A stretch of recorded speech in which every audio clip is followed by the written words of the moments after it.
Hello दोस्तों, तो आज मैं आप लोगों के लिए एक्सप्लेन करने वाला हूँ टेल्स ऑफ हर्डिंग गॉड्स को। इस पार्ट को स्टार्ट करने से पहले मैं आप लोगों को रिकमेंड करूंगा कि आप पहले जाके इसके लास्ट पार्ट को जरूर से देख लो, क्योंकि आज का ये पार्ट काफी ज्यादा इंटरेस्टिंग होने वाला है, जो कि आपको तभी समझ आएगा जब आप पिछला पार्ट जाके पूरा एंड तक देख लोगे। तो चलिए अब हम अपने इस पार्ट की स्टार्टिंग की तरफ बढ़ते हैं। इस पार्ट के ओपनिंग सीन में हम किन्मू को देखते हैं, जो सुबह सुबह ड्रैगन चिकन को चैलेंज करने के लिए आ चुका है। तो ड्रैगन चिकन भी किन्मू से फाइट करने के लिए तैयार हो गई, लेकिन वो इस मर्तबा किन्मू को हरा नहीं पाती, क्योंकि लास्ट पार्ट में किन्मू ने व्हाइट टाइगर स्पिरिट बॉडी को एक्टिवेट कर लिया था, जिस वजह से अब यहाँ पे किन्मू के पास चारों स्पिरिट बीस्ट की पावर्स आ गई है। इस वजह से किन्मू के ताकत में इजाफा हो चुका है। तो इसीलिए किन्मू ने इस जगह पे बहुत ही आसानी से ड्रैगन चिकन को भी हरा दिया, जो देखने के बाद ग्रैनी सी कहने लगी थी कहीं ये सब व्हाइट टाइगर स्पिरिट बॉडी को अवेकन करने की वजह से तो नहीं हुआ। तभी यहाँ पे किन्मू आते हुए पूछने लगा कि मुझे किस तरह से टेस्ट देना होगा। तो ग्रैंडपा बुच्चर कहने लगे हम सभी अपने कल्टीवेशन लेवल को तुम्हारे लेवल पे सप्रेस करके तुमसे फाइट करेंगे, लेकिन याद रखना मैं तुम पे जरा भी रहम नहीं दिखाऊंगा। जो सुन के ग्रैनी सी कहने लगी किन्मू के पास ओवरलोड बॉडी है, इसलिए रहम की जरूरत तुम्हें पड़ेगी।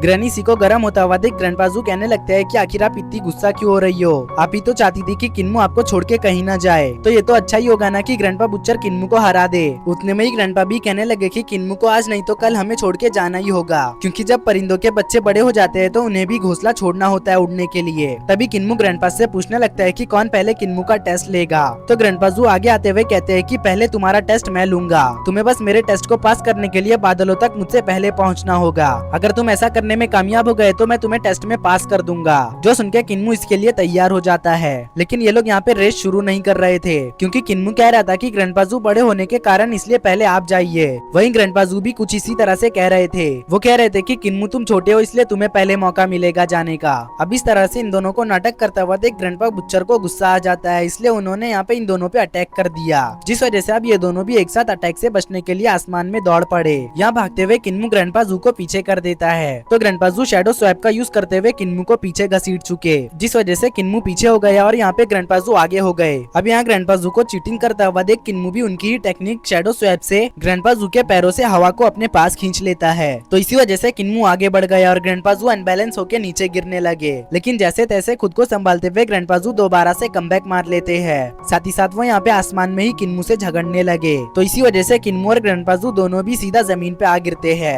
लेकिन यहाँ भी ये दोनों आपस में फाइट कर रहे थे। किन्मू इस जगह पे हार मानने का बिल्कुल भी नाम नहीं ले रहा था। अगर ग्रैंडपा जू यहाँ पे चीटिंग करते तो किन्मू भी चीटिंग करता, और अगर यहाँ पे ग्रैंडपा जू अपने पैरों का यूज करके किन्मू पे अटैक करते तो किन्मू भी वैसा ही करता। जो देख के ग्रैंडपा जू किन्मू से कहने लगते हैं बुरे लोग लोगों को धक्का देते हैं, ना कि अच्छे लोग, तो चलो बताओ तुम इनमें से कौन हुए, बुरे या फिर अच्छे। जिसपे किन्मू जवाब देता है मैं वो अच्छा इंसान हूँ जो बिना मतलब में लोगों को तकलीफ नहीं पहुँचाता, लेकिन अगर कोई जानबूझकर मुझे तकलीफ पहुँचाना चाहे तो मैं खामोश नहीं बैठने वाला। जो कहने के बाद किन्मू ग्रैंडपा जू को पीछे छोड़ते हुए बादलों के आर पार आ गया, जिस वजह से यहाँ पे किन्मू ने ग्रैंडपा जू के टेस्ट को पास कर लिया था। यहाँ किन्मू को देख के ग्रैंडपा जू को वो वक्त याद आ गया जब उनसे उनका सब कुछ दुश्मनों ने छीन लिया था। उन्होंने जिस मास्टर के अंडर ट्रेनिंग ली थी वो दुश्मनों के हाथों बेरहमी से मारे गए थे, जिसके बाद ग्रैंडपा जू अकेले पड़ गए। लोग ग्रैंडपा जू को बच्चा समझ के परेशान करते, लेकिन वो हार ना मानते हुए खुद को ट्रेन करते रहे, जिस वजह से वो इतने ताकतवर हो गए कि कोई भी उन्हें परेशान नहीं कर पाता। अब यहाँ प्रेजेंट सीन में ग्रैंडपा जू किन्मू से कहते हैं जिस तरह से तुमने मेरे टेस्ट को पास किया तुम उसी तरह से बाकियों के भी टेस्ट को पास कर लो।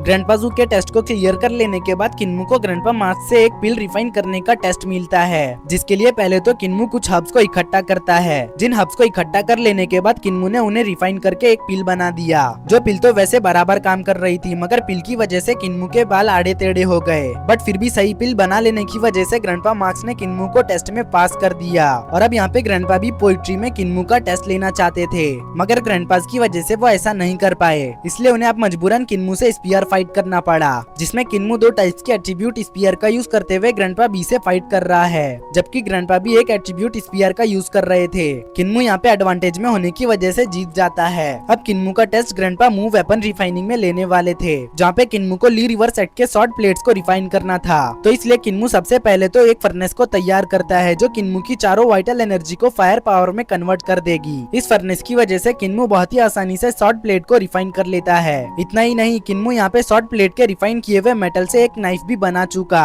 तो इसीलिए किन्मू वेपन रिफाइनिंग में भी पास हो गया। तभी ग्रैंडपा बुच्चर किन्मू से नाइफ बैटल करने के लिए आ गए, लेकिन अगर ग्रैंडपा बुच्चर यहाँ पे नाइफ बैटल में किन्मू से हार जाते तो वो बर्जक मोड में आ जाते, जिस वजह से ये पूरा विलेज यहाँ पे तबाह हो जाता। तो इसी चीज को मद्देनजर रखते हुए उन्होंने यहाँ पे किन्मू के साथ वाइटल एनर्जी की बैटल करना शुरू कर दिया। इस बैटल के बीच यहाँ पे हमें ग्रैंडपा बुच्चर के पास्ट का एक झलक भी दिखाया जाता है, जहाँ पे ग्रैंडपा बुच्चर ने अपने चाहने वालों के लिए पूरे के पूरे एक नेशन को खत्म कर दिया था। इवन कि उन्होंने उस नेशन के एम्परर का सर भी काट दिया था। अब वाइटल एनर्जी का बैटल करते हुए ग्रैंडपा बुच्चर किन्मू से सवाल करते हुए पूछने लगे कि अगर कोई तुम्हारे चाहने वाले को चोट पहुंचाने की कोशिश करे तो तुम क्या करोगे, जिसपे किन्मू जवाब देता है कि वो उसे खत्म कर देगा। अब ग्रैंडपा बुच्चर सवाल को थोड़ा सा चेंज करते हुए पूछने लगे कि अगर कोई नेशन या उसका एम्परर तुम्हारे चाहने वाले को खत्म करना चाहे तो तब तुम क्या करोगे। अब इस सवाल के जवाब में किन्मू कहता है कि वो उस एम्परर के साथ साथ उसके नेशन को तबाह कर देगा। जो सुनके ग्रैंडपा बुच्चर किन्मू से इम्प्रेस होते हुए यहाँ पे जोरों से हंसने लग जाते हैं और यहाँ इसी मौके का फायदा उठा के किन्मू ग्रैंडपा बुच्चर को वाइटल एनर्जी की फाइट में ओवरवेल्म कर देता है,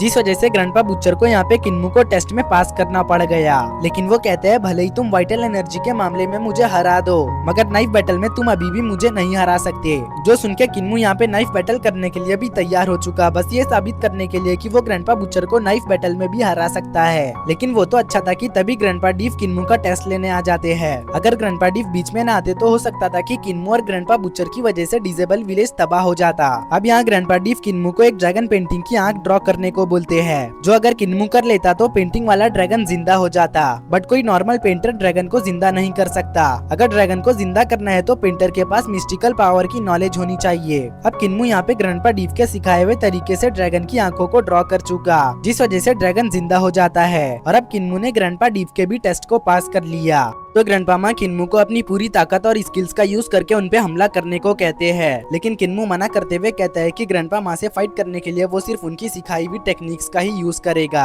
जो सुनके ग्रैंडपा माँ भी किन्मू पे अटैक करने के बजाय पहले किन्मू के अटैक को डिफेंड करने का फैसला करते हैं। इधर किन्मू ग्रैंडपा माँ पे अटैक करने के लिए 9 थंडर ड्रैगन टेक्निक को यूज करने लगता है, जहाँ पे वो इस टेक्निक की फुल लिमिट को अनलीश करते हुए थंडर ड्रैगन्स को ट्रू ड्रैगन के रेमिनेंट्स में बदल देता है, जिसे ग्रैंडपा माँ भी पहचान लेते हैं। इसलिए वो तुरंत ही किन्मू के अटैक को ब्लॉक करने के लिए रेडी हो चुके। बट किन्मू का अटैक इतना पावरफुल था कि ग्रैंडपा माँ को 5 एलिमेंट शेलम की ताकत के साथ साथ गोल्डन बेल्ट को भी यूज करना पड़ गया। किन्मू के अटैक को ब्लॉक कर लेने के बाद ग्रैंडपा माँ किन्मू को टेस्ट में पास कर देते हैं। साथ ही साथ वो कहते हैं ग्रैनीसी अब टेस्ट लेने की बारी आपकी है। तो ग्रैनीसी किन्मू को डीमन कैनन पास करते हुए कहने लगती है, किन्मू ने मेरे टेस्ट को उसी दिन पास कर लिया था जिस दिन उसने डीमन कल्ट के 360 हॉल मास्टर्स को हराया था। ग्रैनीसी के काइंडनेस को देख के किन्मू इमोशनल होते हुए सीधा उनके गले लग गया। तो ग्रैनीसी भी यहाँ पे थोड़ी सी इमोशनल हो चुकी थी, क्योंकि किन्मू कुछ ही समय बाद उन्हें छोड़ के जाने वाला है और उन्हें ये भी नहीं पता कि किन्मू कब वापस आएगा। लेकिन वो अपने इमोशंस को संभालते हुए किन्मू से कहती है कि यहाँ से जाने के बाद तुम अपनी जिंदगी अपनी मर्जी से जीना।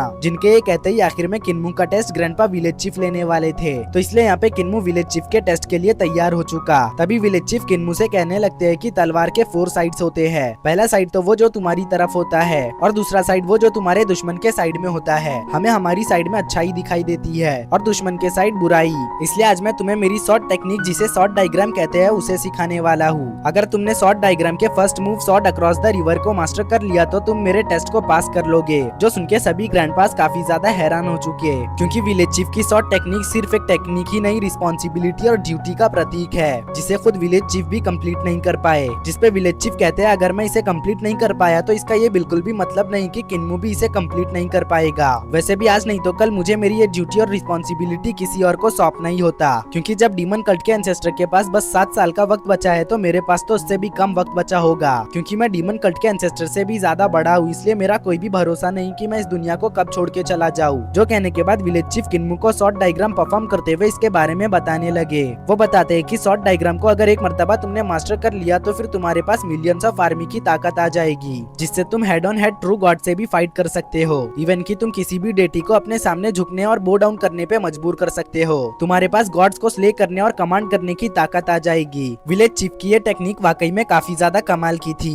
जिसके बारे में ग्रैंडपा डीफ बता रहे थे कि विलेज चीफ सॉर्ड की लाइट को ब्रश की तरह इस्तेमाल करते हुए सॉर्ड एनर्जी से पेंटिंग करते हैं। जहाँ कहीं भी माउंटेन्स या रिवर्स मौजूद है वहाँ तक सॉर्ड एनर्जी पहुँच सकती है। जो सुनके ग्रैनीसी कहने लगती है इतना सब कुछ मालूम होने के बावजूद भी हम इसे सीख नहीं सकते, तो पता नहीं किन्मू इसे कैसे सीखेगा। ग्रैनीसी अभी यहाँ पे ये सोच ही रही थी कि तभी हम किन्मू को देखते हैं, जो कह रहा था कि विलेज चीफ ने एक मर्तबा मुझे बताया था कि स्वॉर्डमैनशिप में टोटल 14 बेसिक मूव्स है जो हर स्वॉर्ड टेक्निक में अप्लाई होता है, फिर चाहे वो स्वॉर्ड टेक्निक कितना भी ग्रेट क्यों ना हो। अगर तुम्हें किसी स्वॉर्ड टेक्निक को मास्टर करना है तो तुम्हें इन 14 बेसिक मूव्स को अपनाना ही होगा। जो सब याद करते हुए किन्मू यहाँ पे स्वॉर्ड डायग्राम के first move sword across the river को प्रैक्टिस करने लगता है। इस मूव को सीखने में किन्मू इतना ज्यादा डूब चुका था कि ना उसे बारिश की परवाह थी और ना ही सर्दी की। किन्मू को इस तरह से देख के ग्रैनीसी को उसकी फिक्र होने लगती है, क्योंकि किन्मू इस मूव को काफी दिनों से प्रैक्टिस कर रहा है, लेकिन अभी तक भी उसने इस मूव को मास्टर नहीं किया। बट उसी वक्त हम इधर किन्मू को देखते हैं जो धीरे धीरे स्वॉर्ड डायग्राम के फर्स्ट मूव को समझता जा रहा था, इसलिए कुछ ही समय में उसने successfully sword across the river को पूरी तरह से मास्टर कर लिया। जो देख के तो सभी ग्रैंडपास काफी ज्यादा हैरान हो चुके, क्योंकि काफी दिन बीत जाने की वजह से उन्होंने तो ये मान ही लिया था कि किन्मू विलेज चीफ के टेस्ट को पास नहीं कर पाएगा। लेकिन जैसा कि अब किन्मू ने सभी ग्रैंडपास के टेस्ट को पास कर लिया है तो अब वो अकेले ही डाजू कॉन्टिनेंट से बाहर जा सकता है। यहाँ ग्रैंडपास का टेस्ट लेने का मकसद ये था कि किन्मू को लाइफ के बारे में सब कुछ पता हो।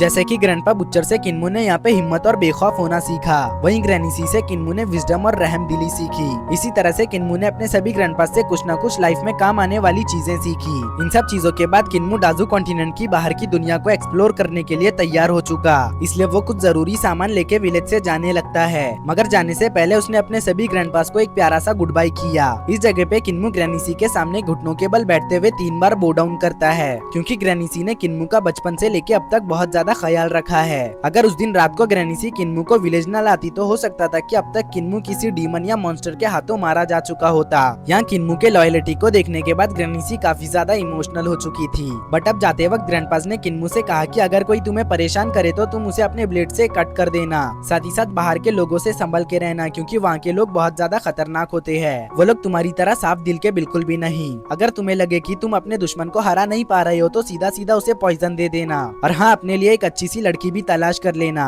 यहाँ किन्मू अपने ग्रैंडपास को गुड बाय करके डीमन एप के पास आ गया, जहाँ डीमन एप किन्मू से कह रहा था कि मेरे दोस्त जल्दी वापस आना, मैं तुम्हारा इंतजार करूंगा। डीमन एप ने यहाँ पे जब से मंक टेम्पल के टेक्निक्स को प्रैक्टिस करना शुरू किया है तब से उसकी बॉडी से जेन मास्टर की तरह ऑरा रिलीज हो रहा है। इस वजह से वो समझ चुका था कि डीमन एप का भी फ्यूचर बहुत ज्यादा ब्राइट होने वाला है। किन्मू डीमन एप को गुड बाय करने के बाद जैसे ही एक विलेज के पास पहुंचा तो उसे पता चला कि यहाँ तो डीमन गर्ल एक हीरो बन चुकी है, क्योंकि जब कुछ दिन पहले इन विलेजर्स पे लुटेरों ने अटैक किया था तब डीमन गर्ल को काफी ज्यादा भूख लगने की वजह से उसने उन लुटेरों को खा लिया, जिस वजह से विलेजर्स उसे देवता समझ बैठे और विलेजर्स उस दिन के बाद से मेरे लिए जानवर की बलि देते, जिस जानवर को मैं खा के अपना पेट भर लेती। इसी तरह से अब मुझे किसी भी इंसान को खाने की जरूरत ही नहीं पड़ रही। जो सुन के किन्मू काफी ज्यादा हैरान था, लेकिन अब वो डीमन गर्ल के लिए खुश भी हो चुका। तो इसी वजह से अब किन्मू डीमन गर्ल को बाय करके आगे बढ़ गया, जहाँ पे रास्ते में हुवोलिंगर किन्मू के गले पड़ गई, ये कहते हुए कि उसे भी बाहर की दुनिया एक्सप्लोर करना है ताकि ज्यादा एक्सपीरियंस हासिल करके वो ह्यूमन फॉर्म को अचीव कर सके। पहले तो किन्मू हुवोलिंगर को अपने साथ लेके जाने में बिल्कुल भी इंटरेस्टेड नहीं था, बट हुवोलिंगर किन्मू के पीछे ही पड़ चुकी थी,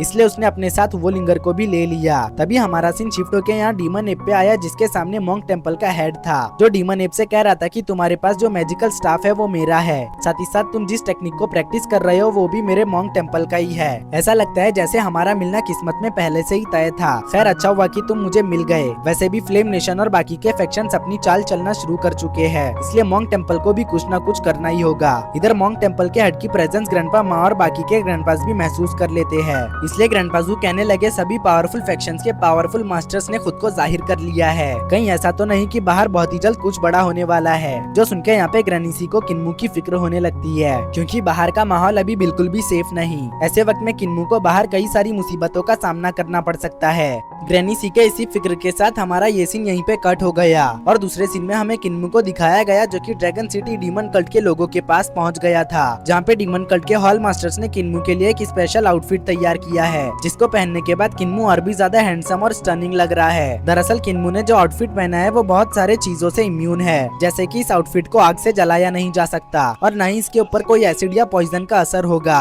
इसका एक नमूना आपको इसी पार्ट में आगे देखने को मिलेगा, तो इसलिए वीडियो को एंड तक जरूर देखना। अब यहाँ पे किन्मू को लेने के लिए विंड हॉल का मास्टर आ गया, जो किन्मू को मिशुई पास की चेकिंग से सेफली बाहर निकालेगा। दरअसल विंड हॉल का मास्टर मिशुई पास में एक कमांडेंट की पोजीशन पे है। इसी तरह से और भी हॉल मास्टर्स भेस बदल के फ्लेम नेशन में किसी न किसी पोजीशन को संभाले हुए है, जिसके बारे में हमें आगे जानने को मिलेगा। अब किन्मू विंड हॉल के मास्टर के शिप पे सवार हो गया, जहाँ विंड हॉल का मास्टर किन्मू से कह रहा था कि मेरी जिम्मेदारी आपको चेकिंग से बचाकर मिशुई पास में इंटर करवाना है, जिसके बाद का रास्ता आपको खुद ही तय करना होगा। जो सुनके किन्मू पूछने लगा कि आखिर आप लोग मुझे फ्लेम नेशन ले जाने के लिए इतना मशक्कत क्यों कर रहे हो। तो विंड हॉल का मास्टर किन्मू को बताता है कि जिस वक्त फ्लेम नेशन को डिवाइन डिक्री सौंपी गई थी उस वक्त उन्हें 2 डिवाइन वेपन्स भी दिए गए थे जिनको फ्लेम नेशन ने मिसुई पास पे सेटअप कर रखा है। एक डिवाइन वेपन तो एक्सरे की तरह काम करते हुए घुसपैठियों का पता लगाता है जिसे डिवाइन मिरर के नाम से जाना जाता है, और दूसरा डिवाइन क्रॉसबो है जिसके रहते हुए कोई चाहे किसी भी टेलीपोर्टेशन फॉर्मेशन या फ्लैग का यूज क्यों न करे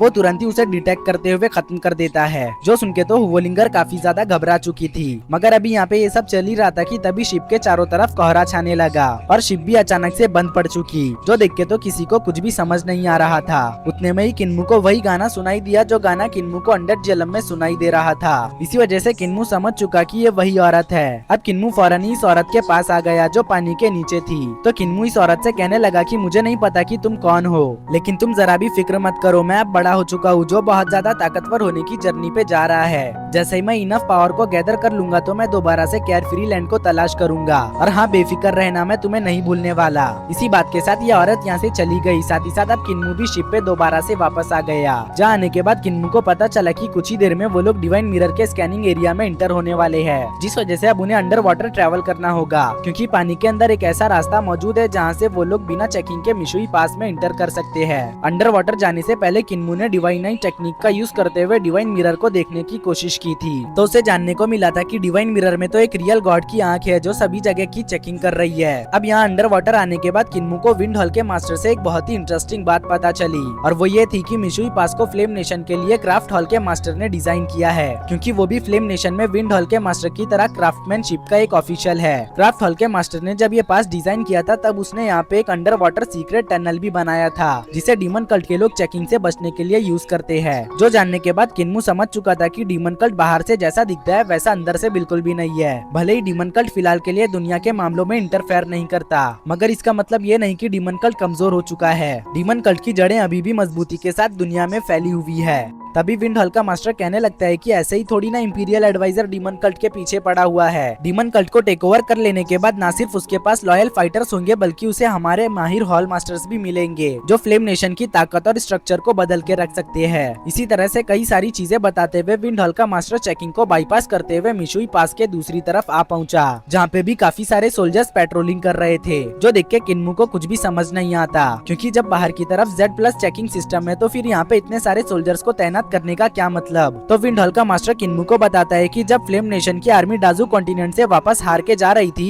तब कुछ असैसिन्स ने मौके का फायदा उठा के उन पे हमला कर दिया, जिसमें इंपीरियल एडवाइजर भी बहुत बुरी तरह से घायल हो चुके हैं, इसलिए यहाँ पे इतनी सावधानी बरती जा रही है। जो सुन के किन्मू कहने लगता है इंपीरियल एडवाइजर हमेशा पावरफुल लोगों से घिरा होता है, साथ ही साथ वो खुद भी बहुत ज्यादा ताकतवर है, तो भला कैसे कोई इंपीरियल एडवाइजर को सीरियसली इंजर्ड कर सकता है। यकीनन इसमें किसी अंदर वाले का हाथ है। जो सब सुन के हुवोलिंगर काफी ज्यादा डर गई। वो कहने लगी यहाँ पे तो लोग अपनों को ही मारने पे तुले हुए हैं, पता नहीं हमारा क्या होगा। मैं दुआ करती हूँ कि हम लोग इनके आपसी झगड़ों में ना फंसे। इसी के साथ अगले सीन में विंड हॉल का मास्टर किन्मू को एक जगह पे लाके छोड़ चुका, और अब यहाँ से आगे जाने के लिए किन्मू को किसी शिप में चढ़ना होगा। तो इसी वजह से किन्मू छुपके छुपाते एक घर के छत पे आ गया, जहाँ से उसे इस जगह का एक अच्छा व्यू मिल रहा था। तभी उसे पता चला कि यहाँ से कुछ ही समय बाद एक शिप कैपिटल जाने वाली है, जिसकी इंचार्ज लिंगशुई की फ्रेंड है। तभी यहाँ पे रात होने लगी, जिसे देख के किन्मू तुरंत ही छुपने जाने लगा, मगर तभी उसे ख्याल आया कि अब वो डाजू कॉन्टिनेंट में नहीं रहा, इसलिए उसे डार्कनेस से डरने की कोई जरूरत नहीं। रात होने की वजह से यहाँ पे आसमान में चांद तारे झिलमिला रहे थे। चांद को देखने के बाद हुवोलिंगर किन्मू से सवाल करते हुए पूछने लगती है कि आखिर ये चमकदार गोला क्या है। तो किन्मू कहने लगा अगर मैं गलत नहीं हूँ तो यकीनन ये मून है, क्योंकि इसी तरह का मून मैंने मून शिप पे देखा है, लेकिन इसमें और उसमें जमीन आसमान का फर्क है, क्योंकि ये चांद चमकदार है और मून शिप का चांद चमकदार नहीं। पहली बार मून के बारे में जानने और देखने के बाद हुवोलिंगर काफी ज्यादा अमेज थी। तभी यहाँ से लिंगशुई के फ्रेंड की शिप कैपिटल के लिए रवाना होने लगी, तो मौका देख के किन्मू शिप पे सवार हो गया। इसी के साथ हमारा सीन शिफ्ट के कैपिटल में जनरल किन पे आया, जिसे मैसेज मिला था कि डीमन कल्ट और मॉन्क टेम्पल जाहिर हो चुके हैं। तभी लिंगशुई यहाँ पे आते हुए जनरल किन से इंपीरियल एडवाइजर के बारे में पूछने लगी, तो जनरल किन कहता है कि इंपीरियल एडवाइजर के मेंशन में फिलहाल कोई भी जा नहीं सकता, क्योंकि किसी को भी मेंशन में जाने की इजाजत नहीं, इसलिए उनके बारे में हमें कुछ भी नहीं पता। जो सुन के लिंगशुई थोड़ा सा परेशान होते हुए कहने लगती है अगर इंपीरियल एडवाइजर जल्दी वापस नहीं आए तो फ्लेम नेशन में हाहाकार मच जाएगा। दुश्मन यकीनन इंपीरियल एडवाइजर की गैर मौजूदगी का फायदा उठा के हमारे टेरिटरीज को कैप्चर करने की कोशिश करेंगे, इसलिए हमें इन सब चीजों के लिए पहले से ही तैयार रहना होगा। लिंगशुई के इसी बात के साथ हम डीमन कल्ट के एंसेस्टर को देखते हैं, जिन्हें पता चल चुका था कि किन्मू कैपिटल के लिए रवाना हो चुका है। तो तो इसलिए अब एंसेस्टर कहने लगे कि अगर किन्मू फ्लेम नेशन के केओस में सरवाइव कर लेता है तो यकीनन आने वाले वक्त में हमारा सेक्ट वापस से अपनी ग्लोरी को अचीव करेगा। एंसेस्टर के ये कहते ही हम इधर किन्मू को देखते हैं जो लीजाओ प्रीफेक्चर के पास पहुंच चुका था और यहाँ किन्मू को एक बहुत बड़ी फर्नेस फायर भी दिखाई दी। अब इतने बड़े फर्नेस फायर को देखने के बाद किन्मू भी हैरान हो चुका था क्योंकि लीजाओ प्रीफेक्चर के इस पूरे सिटी को रिफाइनिंग फर्नेस में तब्दील किया गया है। तो किन्मू सोचते हुए कहने लगा इन लोगों ने पूरे शहर को रिफाइनिंग फर्नेस में बदल दिया है, कहीं ये लोग भी वे ऑफ सेज को तो यूज नहीं करते। वे ऑफ सेज का सुन के हुवोलिंगर किन्मू से इसके बारे में पूछने लगती है तो किन्मू से बताता है कि way of sage demon canon book का मेन चैप्टर है जिसमें बेसिकली मिस्टिकल पावर को डेली लाइफ में यूज लिया जाता है, जैसे कि डीमन कल्ट के 360 हॉल्स अपनी ताकत का यूज करके कॉमन लोगों की मदद करते हैं। लेकिन मुझे समझ नहीं आ रहा कि आखिर फ्लेम नेशन वालों को वे ऑफ सेज के बारे में कैसे पता चला, क्या फ्लेम नेशन का इंपीरियल एडवाइजर डीमन कल्ट से जुड़ा हुआ है? किन्मू के इसी सवाल के साथ हमारा सीन शिफ्ट होकर लीजाओ प्रीफेक्चर के मजिस्ट्रेट पे आया जो अपने सिपाहियों से कुछ डेड बॉडीज को माउंटेन में ले जाकर दफनाने को बोल रहा था। इसी के साथ लिंगशुई की फ्रेंड का शिप भी यहाँ पे लैंड हो गया जहाँ लिंगशुई की फ्रेंड लीजाओ प्रीफेक्चर के एक सोल्जर से सवाल करते हुए पूछ रही थी कि आखिर यहाँ पे इतने सारे कॉफिन्स क्यों है। तो सोल्जर उसे बताता है कि ये कोई बड़ा मामला नहीं, शायद से बाढ़ की वजह से कुछ लोग बहकर यहाँ पे आ चुके हैं, आप फिक्र मत कीजिए, हम इन्हें बहुत ही जल्द दफना देंगे। इन डेड बॉडीज को देख किन्मू कहने लगा कि ये सभी बाढ़ की वजह से तो नहीं मरे हैं, क्योंकि अगर ये लोग बाढ़ की वजह से मरे होते तो इनकी बॉडी फूगी हुई होती। किन्मू का कहना बिल्कुल सही था क्योंकि इन डेड बॉडी में से हुवोलिंगर को किसी तरह की भी स्मेल नहीं आ रही थी। तो किन्मू कहने लगा यकीनन यहाँ पे कुछ न कुछ गड़बड़ है। अभी किन्मू का ये कहना ही था कि तभी अचानक से कॉफिन में मौजूद डेड बॉडीज अवेकन हो गए। दरअसल इन्हें किसी तालिस्मान के जरिए से कंट्रोल किया जा रहा है। अब ये डेड बॉडीज यहाँ पे लोगों को मारने लगते हैं, जो देख के लिंगशुई की फ्रेंड समझ चुकी थी कि ये काम जरूर कॉप्स इमोर्टल सेक्ट के लोगों का है, क्योंकि डेड बॉडीज को वही लोग पपिट की तरह कंट्रोल कर सकते हैं। इसीलिए अब वो सिपाहियों से कहने लगी कि जल्दी से जाके इस बारे में मजिस्ट्रेट को खबर करो। अभी उसका ये कहना ही था कि तभी कॉप्स इमोर्टल सेक्ट का लीडर मजिस्ट्रेट की बॉडी लिंगशुई की फ्रेंड के सामने फेंक चुका और अब यहाँ पे कॉप्स इमोर्टल सेक्ट के और भी लोग आने लगे। उतने में ही कॉप्स इमोर्टल सेक्ट का लीडर कहने लगता है इंपीरियल एडवाइजर ने डिवाइन डिक्री का यूज करके हम पे रॉब जमाया था, इसलिए उसकी गैर मौजूदगी में ये सब तो होना ही है। जो कहने के बाद वो यहाँ पे अपने सभी लोगों से कहता है कि आज यहाँ से किसी को भी जिंदा वापस जाने मत देना। कॉप्स इमोर्टल सेक्ट के लीडर का ऑर्डर मिलते ही यहाँ मौजूद सोल्जर्स के साथ साथ आम लोगों को भी मारा जाने लगा। जो देख के हुवोलिंगर डरते हुए कहने लगी ये लोग तो हैवान है जो आम लोगों को भी अपने आपसी रंजिश में घसीट रहे हैं। तो किन्मू कहने लगता है ग्रैंडमा ने कहा था कि बाहर के लोग बहुत ज्यादा क्रूअल और खतरनाक होते हैं, जो बात अब लगता है कि सच है। यहाँ इस केओस के माहौल में लिंगशुई की फ्रेंड मारी जाने वाली थी, लेकिन किन्मू एन मोमेंट में आके इसे बचा लेता है। साथ ही साथ वो इसे शिप पे भी छोड़ देता है और कहता है कि यहाँ रहना खतरे से खाली नहीं, इसलिए तुम्हें यहाँ से जल्दी से चला जाना चाहिए। किन्मू के हेल्प के लिए लिंगशुई की फ्रेंड किन्मू का शुक्रिया अदा करने लग गई और कहने लगी मैं तुम्हारा ये एहसान कभी नहीं भूलूंगी, अगर मुझे मौका मिला तो फ्यूचर में मैं तुम्हारा ये एहसान जरूर चुकता करूंगी। जो कहने के बाद वो तुरंत ही शिप के फायर कैनन से कॉप्स इमोर्टल सेक्ट के लोगों पे हमला करवाने लग गई। यहाँ अब किन्मू भी भागने लगता है, लेकिन कॉप्स इमोर्टल सेक्ट का ये बंदा किन्मू को भागते हुए देख लेता है, इसलिए वो तुरंत ही अपने पपेट्स को किन्मू की तरफ भेज चुका, जो किन्मू के ऊपर अटैक करने लगते हैं। बट किन्मू अपने बुच्चर नाइफ का यूज करते हुए इन पपेट्स को काटने लग गया, जबकि पहले इन पपेट्स पे किसी भी वेपन का असर नहीं हो रहा था। तो अब हुवोलिंगर खुश होते हुए कहने लगी बुच्चर नाइफ का इन पपेट्स पे असर हो रहा है, मतलब कि हम यहाँ से बचकर जा सकते हैं। इधर इस बंदे को पता चल चुका था कि किन्मू उसके पपेट्स को खत्म करता जा रहा है, तो इसीलिए अब वो खुद ही किन्मू पे अटैक करने जाने लगा। इधर सभी पपेट्स को निपटा लेने के बाद किन्मू को एहसास हुआ कि कोई तेजी से उसी की तरफ बढ़ रहा है, तो इसीलिए किन्मू फौरन ही एक पेड़ के पीछे छुप गया। बट इसका कोई भी फायदा नहीं होता क्योंकि कॉप्स इमोर्टल सेक्ट का बंदा किन्मू को ढूंढ लेता है। इतना ही नहीं, वो यहाँ पे किन्मू को मारने के लिए उसके ऊपर हमला भी करने लग गया। अगर किन्मू को इस बंदे का अटैक लग जाता तो किन्मू की बॉडी में एक पॉइजन फैल जाता, जो किन्मू के दिमाग को पागल करते हुए किन्मू को इस बंदे का पपिट बना देता, क्योंकि इस बंदे के तालिस्मान में एक खास तरह का पॉइजन लगा हुआ है। बट किन्मू के रिफ्लेक्सेस यहाँ पे काफी ज्यादा फास्ट थे, इसलिए किन्मू इन तालिस्मान को बहुत ही आसानी से डॉज कर पा रहा है। लेकिन ये ज्यादा देर तक पॉसिबल नहीं होने वाला, क्योंकि ये बंदा 7 स्टार रियलम का कल्टीवेटर है, जो किन्मू के कल्टीवेशन रियलम से 3 रियलम ऊपर है। इसी वजह से अब किन्मू यहाँ से भागने का फैसला कर चुका, लेकिन ये बंदा था कि किन्मू का पीछा छोड़ने के लिए तैयार ही नहीं था। वो अब यहाँ पे एक खास तरह का एक्सप्लोजिव तालिस्मान का यूज करने लगता है, जिसको इस बंदे ने लोगों के खून से तैयार किया था। बट ये एक्सप्लोजिव तालिस्मान भी किन्मू को रोक नहीं पाते, तो इसी वजह से वो किन्मू को एक फायर टॉर्नेडो में ट्रैप कर चुका, जहाँ पे जमीन के नीचे से इस बंदे के पपिट्स आके किन्मू पे हमला करने की कोशिश कर रहे थे। जो सब देख के किन्मू सोचने लगा कि ये बंदा यहाँ पे 3 तरह की मार्शल आर्ट्स का यूज कर सकता है। पहला तो ये शॉर्ट कंट्रोलिंग आर्ट को तालिस्मान कंट्रोल करने में यूज करता है। दूसरा, ये बंदा कॉम्बैट आर्ट को इन पपिट्स का यूज करते हुए परफॉर्म करता है, जबकि तीसरे आर्ट में ये बंदा लोगों के खून से तालिस्मान भी ड्रॉ कर सकता है। है। ऊपर से इस बंदे की कल्टीवेशन भी मुझसे 3 जेलम ऊपर है, इसलिए मैं ज्यादा देर तक इस बंदे से फाइट में उलझ नहीं सकता। अभी किन्मू का ये सोचना ही था कि तभी कॉप्स इमॉर्टल सेट का बंदा किन्मू को सोल बाइंडिंग तालिस्मान से एक ही जगह पे फ्रीज कर देता है। वहीं ये पपिट्स किन्मू के काफी ज्यादा क्लोज आके ब्लास्ट हो गए, लेकिन तभी ब्लास्ट के अंदर से किन्मू का spiritual shot corpse immortal sect के बंदे के गाल पे कट लगाते हुए जाके एक पेड़ में धंस चुका। वहीं यहाँ पे ब्लास्ट की वजह से हुओलिंगर और किन्मू को जरा भी फर्क नहीं पड़ता, क्योंकि किन्मू का आउटफिट एक बहुत ही रेयर मटेरियल से बना हुआ है जो कि हर चीज से इम्यून है, जिसमें छुप के हुओलिंगर बच गई थी। लेकिन अभी भी सोल बाइंडिंग तालिस्मान से किन्मू रिलीज नहीं हुआ था। इधर ये बंदा किन्मू को अभी तक भी जिंदा देख के काफी ज्यादा हैरान है, लेकिन तभी उसकी नजर किन्मू के ट्यूटर शॉट पे पड़ गई, जिसको देखते साथ ही इस बंदे ने पहचान लिया कि ये तो फ्लेम नेशन के 16 फर्स्ट ग्रेड शॉट्स में से एक है। इसलिए अब इस बंदे को लगने लगता है कि किन्मू का कनेक्शन फ्लेम नेशन से कुछ ज्यादा ही गहरा है। तो इसी वजह से ये बंदा किन्मू को बिल्कुल भी नहीं छोड़ने वाला। ये बंदा यहाँ पे सोच रहा था कि वो किन्मू को मार के उसके ट्यूटर शॉट को अपने पास रख लेगा, जिसके बाद उसकी ताकत में काफी ज्यादा इजाफा हो जाएगा और उसकी पोजीशन कॉप्स इमॉर्टल सेट में और भी ज्यादा बढ़ जाएगी। ये सोचते हुए अभी वो ट्यूटर शॉट को लेने ही वाला था कि उतने में ही किन्मू शॉट के मियान के जरिए से ट्यूटर शॉट को अपनी तरफ खींच चुका, जहाँ ट्यूटर शॉट मियान में जाने से पहले सोल लॉकिंग तालिस्मान को भी डिस्ट्रॉय कर चुका। इसलिए किन्मू आजाद होते हुए तुरंत ही यहाँ से भागने लगा। किन्मू को ट्यूटर शॉट के इस एबिलिटी के बारे में विलेज चीफ ने बताया था।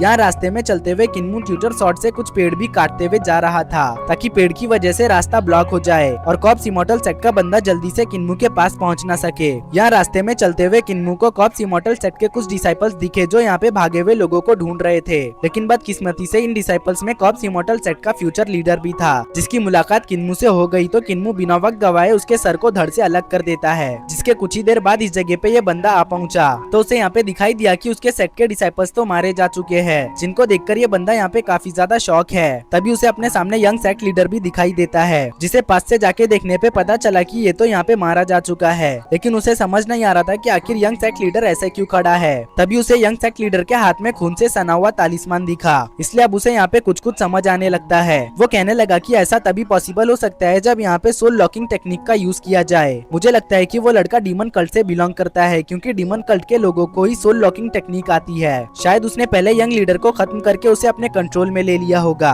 ताकि वो यंग लीडर के हाथों ही बाकी डिसाइपल्स को खत्म करवा दे। अभी वो यहाँ पे ये सोच ही रहा था कि तभी कॉप्स इमॉर्टल सेट के कुछ डिसाइपल्स इस बंदे को रिपोर्ट करने आ गए, लेकिन इस बंदे को लगा कि किन्मू इन्हें कंट्रोल कर रहा है, इसलिए उसने तुरंत ही इन्हें खत्म कर दिया। लेकिन बाद में पता चला कि ये तो किन्मू के कंट्रोल में नहीं, मतलब कि इसने अपने ही हाथों से अपने ही सेट के डिसाइपल्स का कत्ल कर दिया। तो अब इस बात को छुपाने के लिए ये बंदा फौरन ही यहाँ पे रेड बीटल को समन कर लेता है और कहता है मैंने तुम्हारा बहुत ज्यादा ख्याल रखा है, इसलिए अब बारी तुम्हारी है कि तुम मेरे काइंडनेस को लौटाओ। दरअसल ये बंदा इन बीटल्स का यूज करके किन्मू और सबूत को मिटाना चाहता है, ताकि वो अपने हिसाब से कॉप्स इमॉर्टल सेक्ट के लीडर को मैनिपुलेट कर सके। लेकिन अगर उसकी मैनिपुलेशन काम नहीं आई तो वो सेक्ट लीडर को खत्म करके खुद ही सेक्ट लीडर बन जाएगा, और ये काम ट्यूटर शॉट के साथ करना इस बंदे के लिए हार्ड नहीं होगा। तभी इस बंदे को यहाँ पे हुओलिंगर के बॉडी का बाल दिखा, तो उसके जरिए ये इन बीटल्स को किन्मू की तरफ भेज देता है। यहाँ किन्मू अपनी पूरी जान लगा के भाग रहा था, लेकिन तभी उसे रेड बीटल्स का झुंड अपनी तरफ आते हुए दिखाई देता है, जिसको देखते ही किन्मू और भी तेजी से भागने लगता है, क्योंकि किन्मू इन बीटल्स के बारे में पहले से ही जानता है और ये भी के रेड बीटल्स बहुत ज्यादा खतरनाक होने के साथ साथ बहुत ज्यादा रेयर भी होते हैं। उसने ऐसे बीटल्स बस ग्रैंडपा मार्क्स के पास ही देखा था।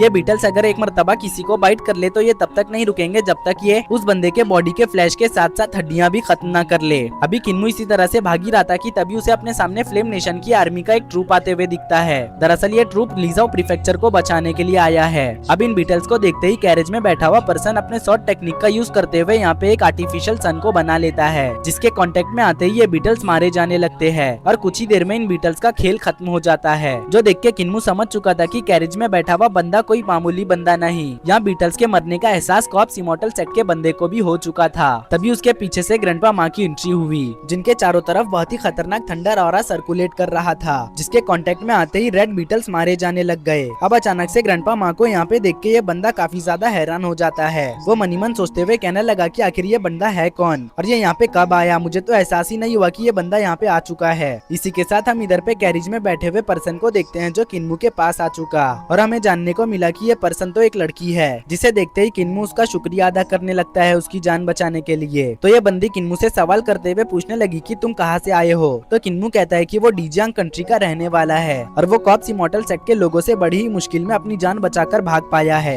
जो सुन के ये बंदी सोचने लगी कि किन्मू काफी ज्यादा टैलेंटेड होगा जो कॉप्स इमॉर्टल सेट के लोगों से बच पाया है। अब वो किन्मू से कहने लगी कि डीजियांग कंट्री में हम आ चुके हैं, इसलिए हम बहुत ही जल्द डीजियांग कंट्री को फ्री करवा लेंगे। वैसे अब तुम कहाँ जाने वाले हो? तो किन्मू से बताता है कि वो कैपिटल की तरफ जाना चाहता है, लेकिन पता नहीं आखिर वो वहाँ पे कैसे पहुँचेगा। जो सुन के ये बंदी किन्मू को एक टोकन दे चुकी और कहने लगी कुछ ही दूर जाने पे तुम्हें एक ट्रांसपोर्ट व्हीकल दिखेगा जिसके जरिए तुम कैपिटल तक पहुँच सकते हो। जो सुन के किन्मू इस बंदी को गुड बाय करके यहाँ से जाने लगता है। जहाँ पे जाते हुए किन्मू सोच रहा था कि फ्लेम नेशन में कुछ लोग अच्छे भी है। वहीं दूसरी तरफ ये लड़की सोच रही थी कि किन्मू कितना ज्यादा बदकिस्मत है जो उसे इतनी सी उम्र में ही इतना सब कुछ देखना पड़ चुका। उसके ये कहते ही हम इधर पे कॉप्स इमॉर्टल सेट के बंदे को देखते हैं जो ग्रैंडपा माँ को देख के कहने लगा कि आखिर तुम कौन हो और तुम्हारी हिम्मत कैसे भी मेरे बीटल्स को मारने की। जो सुनते साथ ही ग्रैंडपा माँ यहाँ पे कॉप्स इमॉर्टल सेट के बंदे से कहते हैं कि मैं बुरे लोगों को पनिश करने वाला हूँ, इसलिए अगर तुम चाहते हो कि मैं तुम्हें जिंदा छोड़ दूँ तो तुम अपने वेपन को हमेशा के लिए ड्रॉप कर दो। जो कहने के बाद यहाँ पे ग्रैंडपा माँ अपने थंडर ड्रैगन से कुछ ही पल में एक कॉफिन बना चुके जिसको वो सीधा इस कॉप्स इमॉर्टल सेट के बंदे के सामने कर देते हैं और कहते हैं अगर तुमने मेरी बात मानने से मना किया तो मैं तुम्हारी डेड बॉडी इसी में कॉप्स इमॉर्टल सेट को पार्सल करूंगा। जो सब सुन के भी ये कॉप्स इमॉर्टल सेट का बंदा यहाँ पे सरेंडर नहीं करता, तो इसी वजह से अब यहाँ पे ग्रैंडपा माँ को अपना डिवाइन फॉर्म एक्टिवेट करना पड़ गया। ग्रैंडपा माँ के डिवाइन फॉर्म को देखते साथ ही इस बंदे की यहाँ पे हवा टाइट हो गई और वो तुरंत ही यहाँ पे नील डाउन करते हुए सरेंडर कर देता है। लेकिन ग्रैंडपा माँ के यहाँ से जाते ही ये बंदा दोबारा से अपने पुराने वाले फॉर्म में आ चुका। वो कहने लगा जब तुम्हारा अपोनेंट तुमसे ज्यादा ताकतवर हो तो उसके सामने झुकने में कोई बुराई नहीं। भले ही ये चीज सेल्फ रिस्पेक्ट के खिलाफ है, लेकिन जान है तो जहान है। मगर अब मैं उस बच्चे को नहीं छोड़ने वाला, उसकी वजह से मेरे बीटल्स मारे गए हैं। उसके इसी बात के साथ हम इधर किन्मू को देखते हैं जो कुछ हर्ब्स को इकट्ठा करते हुए एक पॉइजन तैयार कर रहा था जो इंसानों के लिए तो पॉइजन है लेकिन रेड बीटल के लिए एक टॉनिक है जिसके इस्तेमाल से रेड बीटल की पावर 100 गुना बढ़ जाएगी। जिस बारे में जैसे ही हुवोलिंगर को यहाँ पे पता चला तो वो यहाँ पे काफी ज्यादा हैरान हो गई। वो किन्मू से कहने लगी कहीं तुम पागल तो नहीं हो गए, क्या तुम रेड बीटल के हाथों खुद को ही मरवाना चाहते हो? उसका भी ये कहना ही था कि तभी किन्मू ने एक पिल को क्रश कर दिया जिसको ये रेड बीटल एब्जॉर्ब कर चुकी, जिस वजह से यकीनन इस रेड बीटल की पावर हद से ज्यादा बढ़ चुकी होगी।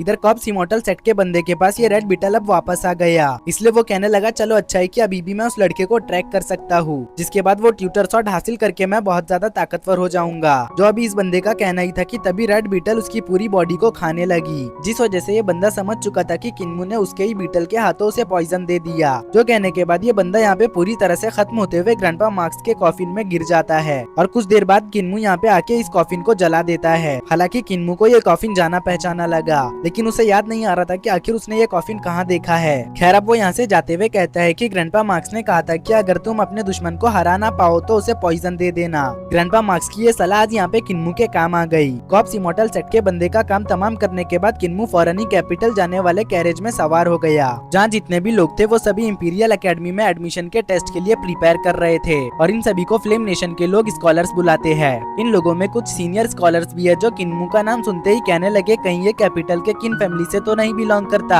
क्योंकि इस बंदे का सरनेम किन है, ऊपर से इसका आउटफिट भी रॉयल लोगों की तरह है। जिसपे दूसरा बंदा कहने लगा ऐसा नहीं हो सकता, किन्मू किन फैमिली से बिलोंग नहीं कर सकता, क्योंकि अगर वो किन फैमिली का मेंबर होता तो ट्रेवल पास का यूज नहीं करता ट्रेवल करने के लिए। वैसे भी हर किन सरनेम वाला बंदा किन फैमिली जैसी ग्रेट फैमिली से नहीं हो सकता। अब इन लोगों की बात सुन के एक बंदा जिसका नाम वेयोंग था वो कहने लगा भले ही किन्मू किन फैमिली का मेंबर नहीं, लेकिन इसका मतलब ये नहीं कि तुम लोग उसका मजाक उड़ाओ। जो कहने के बाद वो किन्मू को अपने साथ ले जाते हुए कहने लगा कि तुम इन लोगों की बातों पर ध्यान मत दो, इन लोगों का तो बस काम ही है लोगों के बारे में बातें बनाना। वेयोंग के इसी बात के साथ हमारा सीन शिफ्ट होके यहाँ ग्रैनी सी पे आया जो किन्मू के लिए कुछ लेके आई थी, मगर किन्मू तो अपने कमरे में नहीं, इसलिए ग्रैनी सी उसे याद करते हुए कहने लगी पता नहीं मेरा किन्मू कैसा होगा। अब यहाँ ग्रैनी सी किसी को भी बिना कुछ बताए बगैर विलेज से जाने लगी, लेकिन उतने में ही विलेज चीफ ग्रैनी सी से सवाल करते हुए पूछने लगे कि आखिर तुम बिना बताए विलेज से कहाँ जा रही हो। तो ग्रैनी सी कहने लगी भला मैं कहाँ कहीं जा रही हूँ, जिसपे विलेज चीफ कहते हैं मुझे पता है तुम किन्मू को बहुत ज्यादा याद कर रही हो, इसलिए यकीनन तुम किन्मू को ही देखने जा रही होगी। वैसे भी तुम किन्मू को याद करके पिछले कुछ दिनों से अच्छे से ना कुछ खा रही हो ना पी रही हो। जो सुन के अब फाइनली ग्रैनी सी को मानना पड़ा कि उन्हें किन्मू की याद आ रही है, इसलिए वो यहाँ से जाने लगती है और कहती है अब मैं इस जगह पे और ज्यादा नहीं रह सकती। ग्रैनी सी अभी यहाँ से जा ही रही थी कि तभी ग्रैंडपा मार्क्स उनसे कहने लगे कि अगर तुम यहाँ से चली गई तो तुम्हारे इनर डीमन को कौन सप्रेस करेगा। जो सुन के ग्रैनी सी भी सोच में पड़ गई,